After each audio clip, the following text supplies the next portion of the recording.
There's an author called Tim Harford. He does how would I describe him? He's kind of I think he's got an economics background, but he came up with this thing called slow motion multitasking, and it's the idea of having effectively it's like the idea of juggling. Like you've got like lots of things going on. You know, he uses examples of creatives that have, you know, they're a musician, or they play chess, or they do gardening. And the fact that they have all of these things that they're juggling enables them to do all of the things rather than focusing directly on one thing. Like, do you ever think to yourself, oh, if I was to be a full-time writer, that I'd either waste time or wouldn't be as focused, or the fact that you only write for an hour a day, it becomes like a discipline, a habit that perhaps, you know, you wouldn't necessarily have if you had all of the time in the world. Yeah, that's such a good question. I do think that. I think that, and it's funny because I've written this thriller in the year that I've had so little time, and I gave it to my inner circle trusted crime writing friend, and she was like, this is my favorite of the books you've written. And I can barely remember what it is or who's in it or what they've done, because it feels very patchworked. But she was like, you know, I think what's happening is you've got an hour, and it's like a concentrated hour, and you're killing it in that hour. And then you go away and do the other stuff. So she's like, this process is working for you, Roz. So it's funny because I feel panicky that I don't have enough time, but I am using my time. Yeah. I think you're right. With an expanse, it feels spacious. But actually, if you looked at the minute to minute of what's getting done, it might not be massively different in terms of all the extra kind of time wasting. Like, I just check my emails, and I just got a little bit of research I need to do, and let me just research this, you know, boats and the layout of luxury cruises, which I probably don't need to spend 2 hours on. But yeah, that kind of thing. But if you have a confined amount of time, I think maybe you do get more done. It's funny as well because my son just graduated, and his teacher said to me, the mistake you made, Roz, was giving him 2 spares in his last year, because as soon as he took his foot off the pedal, he'd got very little done for an entire year. So she was like, yeah, don't do that in grade 12. Keep them moving at a kind of, if you keep a certain amount of pressure, I think there's a kind of sweet spot where pressure's not too much, but you've got to keep moving.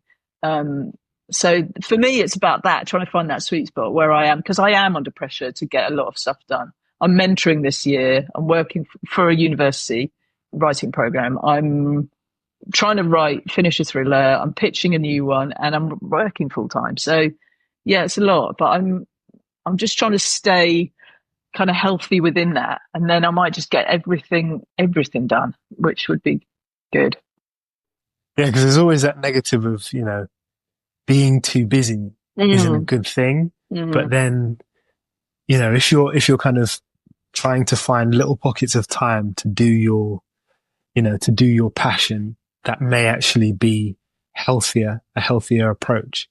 And I sometimes wonder about, you know, lots of people say that they've got they've got a book in them, but they just need the time to just sit down and write it. Whereas maybe not having all the time in the world is a good thing, especially as, you know, like people in their 40s and 50s, we have responsibilities. So, you know, maybe it is a good time to just dive in and just I think those, just set yourself a definite say to yourself, you'd have to get up early, which is what I do, but yeah, you will be at your desk writing at 6 a.m.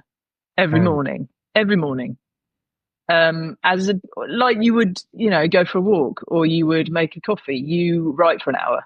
And it is quite amazing what you can get done if you write every day for an hour and you don't miss it. Yeah. And is that hour, is it always kind of like linear in terms of you're writing for an hour every day on the one project, or is it that you're writing an hour every day and it could be differing projects? I think, like when I was just in England this summer, I was asked to write a synopsis with a new idea. And that took me the entire, because I thought when I was in England, an hour a day, I'd probably finish my thriller.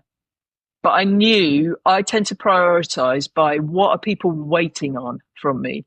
Like what's the most urgent? And I knew that my agent was asking for this full synopsis and it was going to take me a couple of weeks to write a good one. So I switched project on the plane over and I was like, okay, in England, I'm going to work on this. And I started thinking about a totally different project. So that was a project that took the entire trip that I was in the UK. Then I've come back and now I'm back in thriller mode. So I do jump, but I can't within the hour. I can't, or in the week, I can't jump project. I need to give myself a little space between. And sometimes I'll spend an hour in the morning. Like yesterday morning, I got up and worked for an hour on one paragraph. And I felt frustrated. I was like, because I wanted forward motion. But that is forward motion. And I need to remind myself that sometimes you've got to get the sentence right. And it might take you an hour. I still haven't got it. I'll have to go back in again today to that paragraph. But in the meantime, while I was at work and driving to work, and I think I figured out what the sentence needs to be. But it's always running. It's constantly running running in my head. It incubates, right? So Totally, it's that thing of like, doing something different. Yeah.